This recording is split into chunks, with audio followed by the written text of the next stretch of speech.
Adrian was the kind of man people admired from a distance. He had everything a person could dream of, a mansion with shining glass windows, cars that sparkled in the sunlight, and a company that everyone respected. Wherever he went, people smiled at him, some out of respect, some out of jealousy. To the world, Adrian's life was perfect. He wore expensive suits, spoke with confidence, and carried himself like a king. At business meetings, his words could change the minds of men twice his age. At parties, he was always the center of attention. He believed nothing could touch him, nothing could ever break his world. But life, as it always does, was about to show him that even the strongest walls can fall in seconds. That morning had started like any other. Adrian stood on his balcony, sipping his coffee while the city stretched before him like a kingdom. He looked at his phone, scrolling through messages from friends, partners, and admirers. Everyone wanted something from him, his time, his money, or his power. He smiled, thinking, this is the price of being on top. He had no idea that by nightfall, all of this would vanish. The first sign came at noon. His assistant rushed into his office, her face pale and frightened. "Sir," she stammered, "the reports, the numbers are not right. Something is wrong with the accounts." Adrian laughed. "Calm down. We always fix mistakes."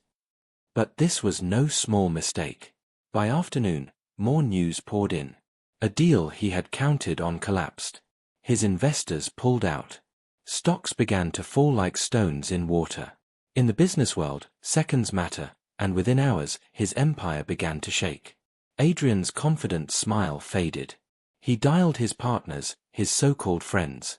But their phones went unanswered. The men who once bowed to him were suddenly silent. By evening, the disaster was complete. His company had lost millions. The media was already calling it the fall of a giant. The same people who once praised him now mocked him on the news, on social media, everywhere.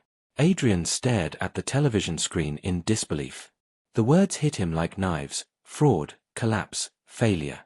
"How could this happen in one day?" he whispered, his hands shaking. But life doesn't always warn before it strikes. He rushed home, desperate for comfort. But the mansion that once felt alive now stood cold. His family, who had enjoyed his wealth, looked at him with fear and anger. His wife spoke first, her voice sharp like glass. "Adrian, what have you done? Do you know what people are saying? Do you know what this means for us?" "I will fix it," he said quickly, though even he did not believe his words. "Fix it," she snapped. "Everything is gone. The money, the respect, everything we had is finished. Do you expect me to stay here and watch you fall?" Her words cut deeper than the news. She had shared his success, but now, when he needed her most, she turned away. By nightfall, she had packed her bags and left with the children. Adrian sat alone in the grand living room, surrounded by luxury that now felt like a cruel joke. The chandeliers sparkled above him, the marble floors shone under his feet, but it all meant nothing. What use was a palace if the king was broken? He poured himself a drink, but even the taste of expensive wine felt bitter. His phone buzzed again, not with praise this time, but with messages of betrayal. Partners cutting ties. Friends pretending not to know him. Enemies celebrating his fall. The same city that had once bowed to him was now whispering behind his back. At midnight, Adrian stood before the mirror. For the first time, he did not see power in his reflection. He saw fear. His eyes were hollow, his shoulders heavy. The man who once controlled everything now controlled nothing. He thought about the morning, how he had stood proud on his balcony. How foolish that man seemed now, smiling, believing his world was unshakable. In less than a day, he had lost everything. But what Adrian did not know was this: his fall was not the end. Life had taken away his crown, his kingdom, and his pride, but destiny was preparing something else. Something he could not yet see. And the person who would save him, the one who would hold out a hand when everyone else turned away, was someone he never expected. For now, he was broken, lost in the ruins of his empire. But the story was only beginning. The next morning, the world was no longer the same for Adrian. Yesterday, he had been a man of power. Today, he was nothing more than a broken name whispered with pity and hate. The mansion, once filled with laughter, was silent. His wife was gone, his children taken with her.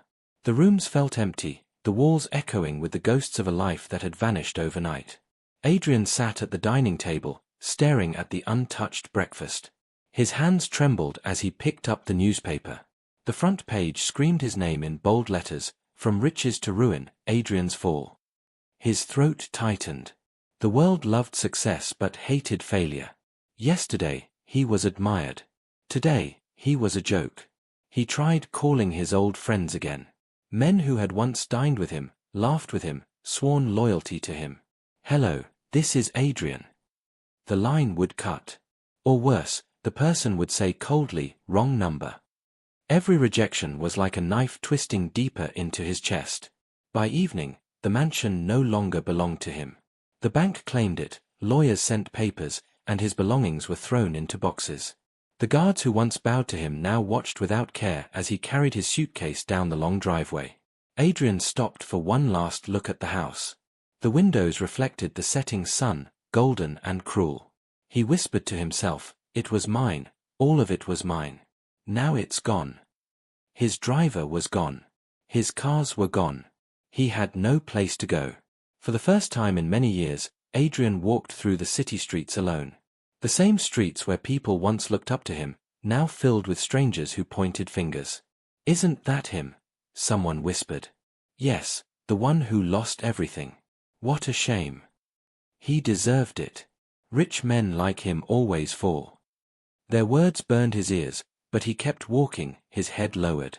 He had money once to buy silence.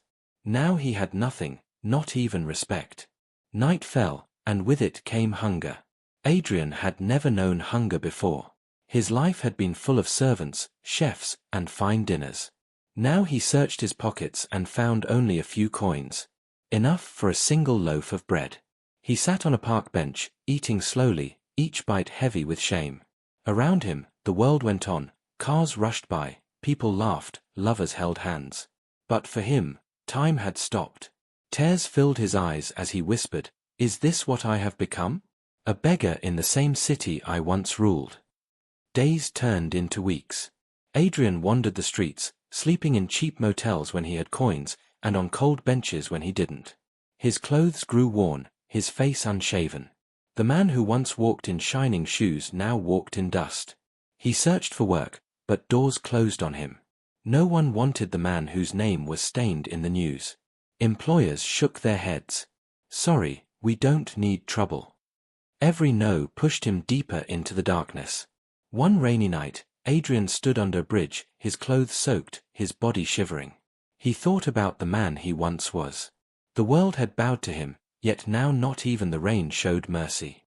He whispered into the night, "Maybe this is my punishment. Maybe I was too proud, too blind." His voice broke. But, does no one care? Not one person. The sound of his own voice frightened him. The silence that followed was worse. Adrian's heart grew heavier each day. He remembered the faces of those who had cheered for him. He remembered the friends who had raised glasses at his table. None of them were here now. He was truly alone. Alone in a city that once called him king, now calling him nothing. But what Adrian did not know was that someone had been watching. Someone had seen him on those streets, seen his fall, seen his tears. And soon, when he least expected it, a hand would reach out to him. Not a hand of wealth. Not a hand of friendship. But a hand of kindness. The kind of kindness he never imagined he would need. Adrian woke up to the sound of footsteps. He had spent the night on a cold bench in the park, his body aching from the hard wood and the chill of the early morning air. His once bright eyes were now heavy with tiredness, his clothes wrinkled, his pride broken. For a moment, he lay still, staring at the grey sky. Every morning felt the same, empty, hopeless, endless. He wondered if life would ever change, or if this was the punishment he was meant to carry forever. As he sat up slowly, brushing dirt from his coat, a voice startled him. "Are you all right, sir?" Adrian turned and saw a figure standing near him. It was a young woman, dressed in simple clothes, holding a small bag of groceries. She looked nothing like the people he once surrounded himself with. There was no jewelry, no expensive perfume, no polished shoes. Yet there was something in her eyes, a softness, a quiet strength. He cleared his throat, embarrassed. "I'm fine," he lied, though he clearly was not. The woman tilted her head, unconvinced. "You don't look fine." Her words stung, but not in a cruel way. They were honest, caring. Something Adrian had not felt in weeks. She opened her bag and pulled out a piece of bread. Without hesitation, she held it out to him. "Here. You should eat." Adrian froze. His pride screamed at him to refuse. "I was once a man of wealth. How can I take bread from a stranger?" But his stomach growled, reminding him of his hunger. Slowly, with trembling hands, he accepted it. "Thank you," he whispered, his voice breaking. The woman smiled gently. "You don't need to thank me. Everyone needs help sometimes." For the first time in weeks, Adrian felt warmth, not from food, but from kindness. It was strange to him. In his world of money and power, kindness had always been rare. People helped him for profit, not for care. But this woman expected nothing. She simply saw a broken man and offered her hand. They sat in silence for a moment. Adrian ate quietly, while she arranged her groceries. Then she spoke again. "I've seen you here before. You walk the streets at night, don't you?" Adrian's heart skipped. You've been watching me." She nodded softly. "Not watching. Just noticing. You look lost." Her words cut deep because they were true. He was lost in shame, in regret, in the ruins of his past. Finally, Adrian asked, "Why are you helping me? You don't even know me." The woman looked at him for a long time before answering. "Because I know what it feels like to have no one." Her voice was calm, but there was pain hidden in it. Adrian wanted to ask more, but he didn't. Somehow, he felt she carried wounds of her own. The days that followed were different. The woman returned again and again, sometimes bringing food, sometimes just sitting beside him to talk. Her name was Elara. She worked at a small shop nearby, earning little, yet she always shared what she could. Adrian could not understand it. Why would someone with so little still choose to give? He told her nothing of his past. He did not want her to see him as the man who once had everything and lost it. For now, he was just Adrian, a broken soul, a man with nothing. And strangely, she treated him like he was still human, not a fallen king. One evening, as they sat on the bench together, Elara spoke softly. "You know, you remind me of someone I once knew. Someone who thought life would always stay the same. But life, it changes in a moment." Adrian looked at her sharply. "Who was he?" She smiled sadly. "Someone who hurt me long ago. But I learned that sometimes, people are more than their mistakes." Her words lingered in Adrian's mind. Who had she lost? And why was she helping me, if I reminded her of him? For the first time since his fall, Adrian felt a flicker of hope. He still had nothing, no home, no money, no family. But now, he was not completely alone. Elara's kindness was like a small light in the darkness. A fragile light, but enough to guide him forward. As they parted that night, she said, "You don't have to stay in the dark forever. Maybe this is not your end. Maybe it's your beginning." Adrian walked away slowly, her words echoing in his heart. He didn't know who she truly was, or why she cared. But one thing was certain, this stranger was changing him. And deep inside, he feared something. What if she is not just a stranger? What if our pasts are connected in ways I cannot imagine? Adrian's life had been reduced to almost nothing, but Elara's kindness was slowly breathing strength back into him. Each day she came with simple words, a little food, or just her presence. To Adrian, these small acts felt like treasures. One evening, as they sat under the fading glow of a street lamp, Elara looked at him seriously. "You cannot live like this forever, Adrian. You need to start again." Her words hit him like a challenge. Start again. How could a man who once stood at the top of the world begin at the bottom? His pride still clung to him, whispering that such work was beneath him. But hunger and loneliness had taught him a new lesson. Pride would not keep him alive. The very next morning, Elara took him to the small shop where she worked. It was nothing like the tall buildings Adrian had once owned. The shop smelled of fresh bread and old wood, and its shelves were stacked with simple items for everyday life. The shopkeeper, an older man with kind eyes, frowned when Alara introduced Adrian. "He doesn't look like someone who can handle work," he muttered. Adrian lowered his head, shame burning his face. He was not used to being judged this way. But Alara spoke firmly. "Give him a chance. Everyone deserves one." Reluctantly, the shopkeeper agreed. Adrian's new life began there. He swept the floors, carried heavy boxes, and cleaned the dusty corners. At first, his body resisted. His hands, once soft, grew blistered. His back ached, his feet felt heavy. Customers sometimes laughed when they saw him. "Isn't that Adrian? The man who lost millions. Now he carries boxes for bread." Their laughter stung, but he kept silent. Alara's words echoed in his mind, "You don't have to stay in the dark forever." Days turned into weeks. Slowly, Adrian grew stronger. He learned to wake early, to work with his hands, to value every coin he earned. He had once lived for millions, now a few notes in his pocket felt like victory. At night, he would sit with Alara outside the shop. She often spoke of simple things, the weather, the customers, the beauty of a sunset.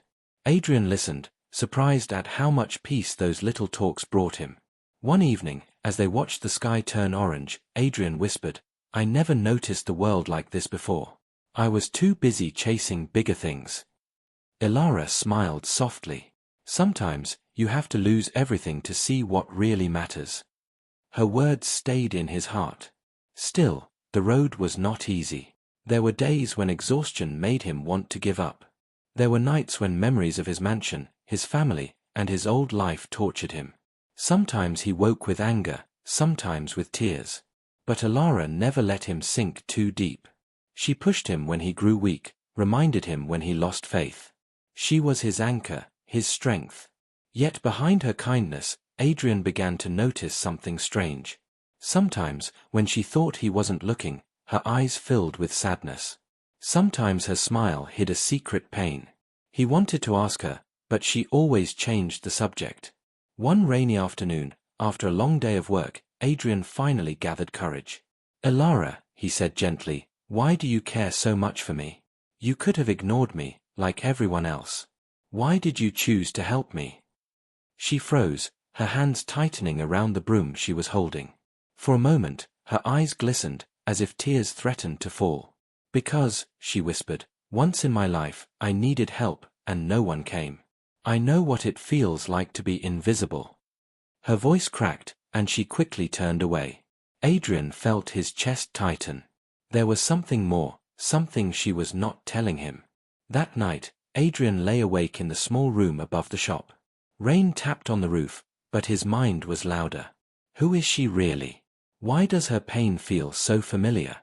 He remembered her earlier words, "You remind me of someone I once knew." Could it be that their lives were connected? Had he met her before? As he drifted into uneasy sleep, a new thought haunted him. Alara was not just a stranger who saved him. There was a story behind her kindness. A story that would soon come out, and change everything. The days passed, and Adrian slowly became a new man. The pain of losing everything was still there, but Alara's presence gave him strength. Every smile of hers was like a light in his darkness. Yet the questions inside him grew stronger. Who was she really? Why did her kindness feel so personal, as if it was not just pity but something deeper?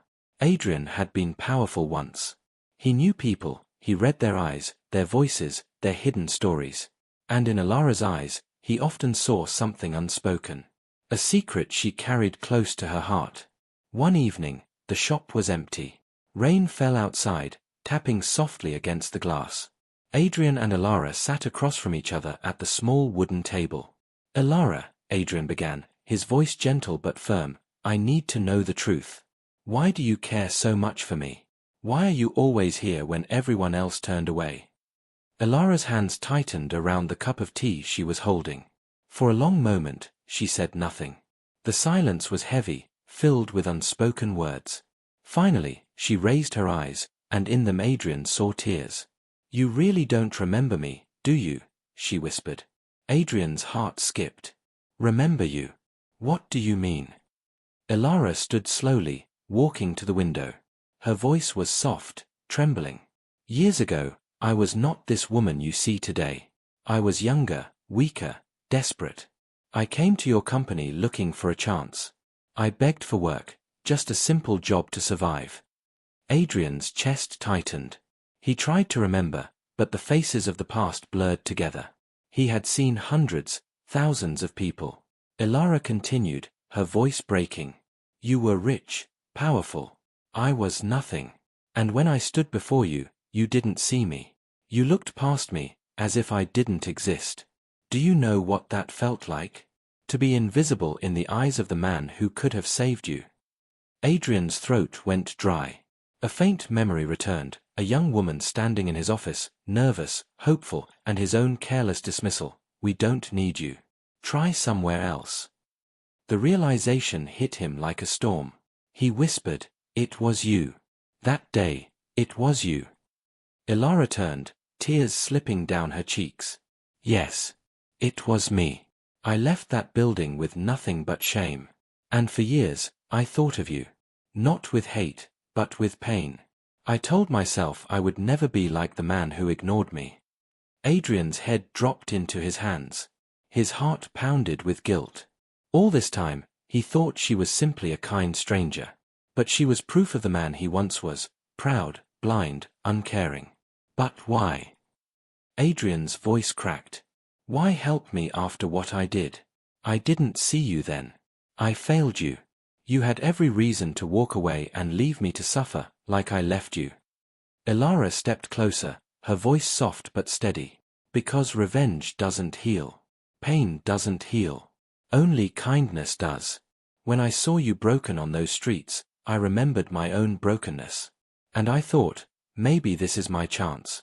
Not to hurt you, but to show you what you never showed me, compassion. Her words cut through Adrian's soul. He had lost his wealth, his power, his family, but this was the deepest wound of all. To be saved by the very person he once ignored. Tears filled his eyes. Elara, I don't deserve your kindness. She looked at him sadly. Maybe not. But sometimes, it's not about what we deserve. It's about what we need. The shop was silent, except for the rain outside. Adrian felt as if the weight of his entire past had crashed down on him. For the first time, he faced the truth. He had not only lost his fortune, he had also lost his humanity long ago. That night, as he lay in his small bed above the shop, Adrian could not sleep. Her words repeated in his mind. Revenge doesn't heal. Only kindness does. He realized now that Elara had saved more than his body. She was saving his soul. But with this revelation came fear. If she could forgive him, could he forgive himself? Could he rise again, not as the man he once was, but as someone new? The answer would come soon, but not without one final test. Adrian sat awake long after Elara had gone to bed. The tiny room above the shop was silent, but his heart was not. It beat with guilt, regret, and a strange new hope. He thought of the man he once was, proud, untouchable, blinded by success. He remembered the faces of those who had begged him for help, the faces he had ignored. And now, one of those faces had returned. Not to punish him, but to save him. Tears slipped down his cheeks. For the first time in years, Adrian prayed. Not for wealth, not for power, but for a chance to change. The next morning, he rose early. Instead of shame, his heart carried determination. He swept the shop, cleaned the shelves, and greeted customers with a new kind of humility. Elara noticed the difference. You seem lighter, she said softly. Adrian smiled faintly. Maybe because I finally see what I should have seen long ago. That life is not about how high you stand, but how deeply you care. Her eyes softened, but she did not answer. She only nodded, as if silently approving the man he was becoming. Days turned into weeks. Adrian worked hard, not because he had to, but because he wanted to.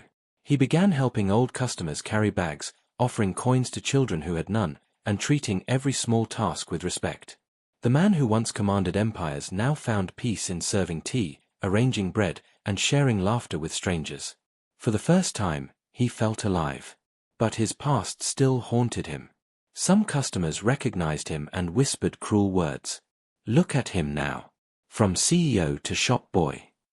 Adrian no longer argued. He only smiled and continued his work. Deep inside, he told himself, yes, I fell. But falling taught me how to stand again. One evening, Elara and Adrian closed the shop together. The sky burned red with the last light of day. Elara, Adrian said quietly, I need to thank you. Not just for food or shelter, but for showing me who I really was. I was blind, but your kindness opened my eyes. She looked at him with a gentle sadness. I didn't save you, Adrian. You saved yourself by choosing to change. He shook his head. No. If you had not reached out your hand, I would still be lost. You were the one person I never expected to see again, and yet, you were the one who lifted me. For a moment, silence hung between them, heavy but peaceful. Then Elara asked softly, so what will you do now? Stay here forever? Adrian thought deeply. No. I cannot hide in this shop all my life. I want to rebuild, not the empire I lost, but something better. Something honest. Something that helps people instead of ignoring them. Elara studied him carefully, then gave a small smile. Then maybe your fall was never your end. Maybe it was your beginning. Weeks later, Adrian took his first step toward that new beginning. He opened a small stall beside the shop, selling simple food at low prices. But unlike his past business, this one was different. He served with his own hands, and he gave free meals to those who could not pay. Word spread quickly. People came not just for food, but for the warmth in his smile, the kindness in his voice. Slowly, respect returned to his name, not the respect of fear or wealth, but the respect of humanity. And through it all, Elara remained by his side. She had seen his fall, she had carried him through the darkness, and now she watched his rise. One night, as they closed the stall together, Adrian turned to her. His eyes were filled with emotion. Elara, when I lost everything, I thought my life was over. But then you came, the last person I ever expected. You showed me that losing everything was the only way I could find myself. Her eyes glistened with tears. She whispered, and now you finally understand, that true strength comes not from wealth, but from kindness. Adrian nodded. Yes. And I will never forget it. Never. The city lights glowed in the distance, the streets alive with noise and color. But for Adrian and Elara, standing side by side, there was only peace. He had fallen from glory. He had walked through darkness. But in the end, he found redemption, not through riches or power, but through the hand of a stranger he once ignored. And so, his story was complete, a story of pride broken, of kindness discovered, and of a man saved by the last person he ever expected.